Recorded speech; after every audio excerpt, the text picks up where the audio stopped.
Nang dahil sa kinukuhang barya, lumusot sa takip ng kanal ang braso ng 15 anyos na binatilyo sa Cebu City. Inabot po ng 5 oras bago siya nasagip. Saksi, si Alan Domingo ng GMA Regional TV.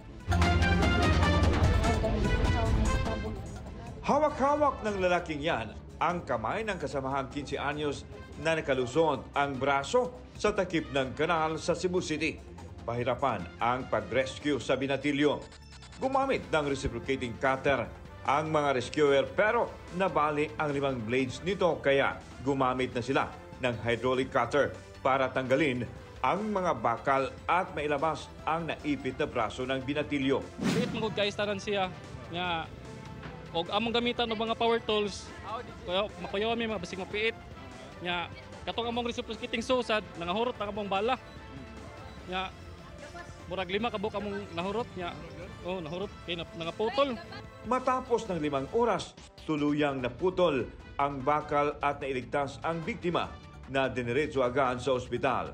Sa tagal ng pagkakaipit, nabaga na ang braso ng binatilyo pero maayos naman daw ang kanyang kondisyon. Gusto sa to sinungdan nga murag lisod hulbuton iya ang bukton. Ang cancer kay murag siya niburot niya usa pa sad ang iyang bukog murag inigbitad na murag masangit siya. Paano nga ba lumusot sa takip ng kanal ang braso ng binatilyo? Kwento ng kanyang kasamahan, ipinasok ng lalaki ang kamay sa steel cover sa pagbabaka sakaling may makuhang barya rito. Hanap buhay raw nila ito na kung tawagi kaw-kaw dahil sa pangangawkaw nila ng barya sa mga kanal. Sige na mo direk pang ngamkam o mga sinsiyo. Nang nagbata mo nga na. Ha? Nagbata ko Amo inyo ang nakuan. Nasaan mo makuha nga sinsiyo? na Kunya karon lang yun, natimingan. Okay, sa pila man po nyo makuha diya ang sinsiyo.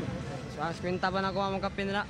Payo ng mga otoridad. Dili lang gid pogson sir ang unsay dili masahod kay murag gid gyapon kaya na lang gid. Para sa GMA Integrated News, ako si Alan Domingo ng GMA Regional TV, ang inyong saksi. Mga kapuso, maging una sa saksi. Mag-subscribe sa GMA Integrated News sa YouTube para sa iba't ibang balita.